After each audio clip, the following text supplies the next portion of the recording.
कुरान की हिफाजत की जिम्मेदारी अल्लाह ताला ने खुद ली है और जो कुरान के ख़िलाफ़ जो लोग भी साजिशें करते हैं उनका अंजाम इबरतनाक होता है।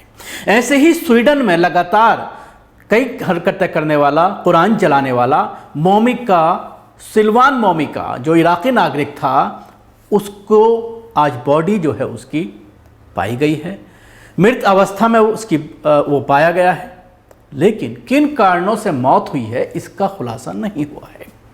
2 दिन पहले उसने अपने सोशल मीडिया पर एक पोस्ट की थी और स्वीडन को छोड़ने की बात उसके ज़रिए कही गई थी और स्वीडन की सरकार को वो लगातार लताड़ रहा था। ये कह रहा था कि स्वीडन में मेरे जैसे लोगों के लिए कोई जगह नहीं है, आतंकियों के लिए जगह है, और नॉर्वे में जाकर के वो जो है वो पनाह ले रहा था।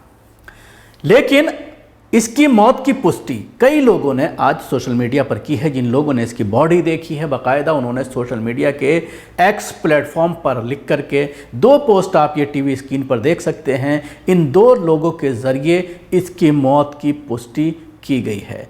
एक्स प्लेटफॉर्म पर इन दोनों ने ये कहा है कि इसकी बॉडी पाई गई है, ये पूरी तरह से कंफर्म है। हालांकि अभी भी सोशल मीडिया के अलावा मेन स्ट्रीम मीडिया भी बड़ी मोहतात अंदाज में इस खबर को लगा रहा है और इसके साथ ये भी लिखा जा रहा है कि इसकी मौत की अभी पुष्टि नहीं हुई है। लेकिन जिस तरह से 2 दिन से पहले इसने एक पोस्ट की थी, उसके बाद से कोई पोस्ट इसकी नहीं है 31 मार्च के बाद, और कल जो है ये घटना बताई जा रही है कि इसकी मौत हो गई है। लेकिन इसकी दर्दनाक मौत, इसकी जो बॉडी मिली है, किन कारणों से इसकी मौत हुई है, ये अभी पूरी तरह से खुलासा नहीं हो पाया है। लेकिन जैसा कि मैंने अपनी स्टोरी की शुरुआत में ही कहा कि अल्लाह ने अपने इस कुरान की हिफाजत की ज़िम्मेदारी ख़ुद ली है कि इसकी हिफाजत मैं क़यामत तक ख़ुद करूँगा।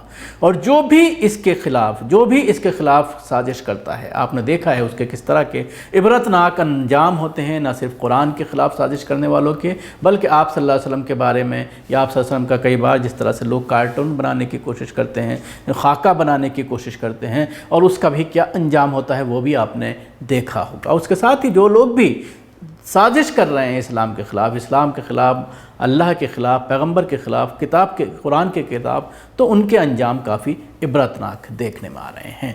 तो मामला यह है कि स्वीडन में कुरान जलाने वाला सिल्वान मोमिका नॉर्वे में मृत पाया गया है।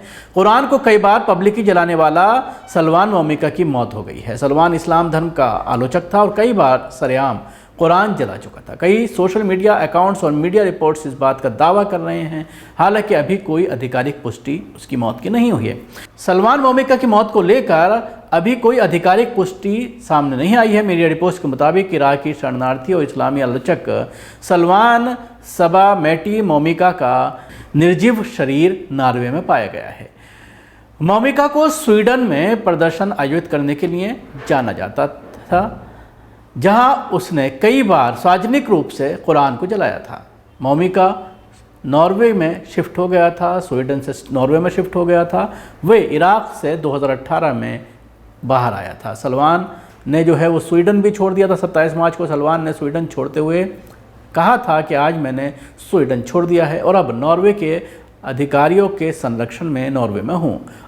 उसने पोस्ट किया था कि मैंने नॉर्वे में शरण और अंतर्राष्ट्रीय सुरक्षा के लिए आवेदन किया, क्योंकि स्वीडन दार्शनिकों और विचारकों के लिए शरण स्वीकार नहीं करता, बल्कि केवल आतंकियों के लिए शरण स्वीकार करता है। स्वीडन लोगों के लिए मेरा प्यार और सम्मान वही रहेगा, लेकिन मुझे जो उत्पीड़न का सामना करना पड़ा, स्वीडन अधिकारी स्वीडन का प्रतिनिधित्व नहीं करते हैं। बता दें कि जब स्वीडन में सलमान ने कुरान जलाया था तो कई इस्लामिक देशों ने इसका कड़ा विरोध दर्ज कराया था।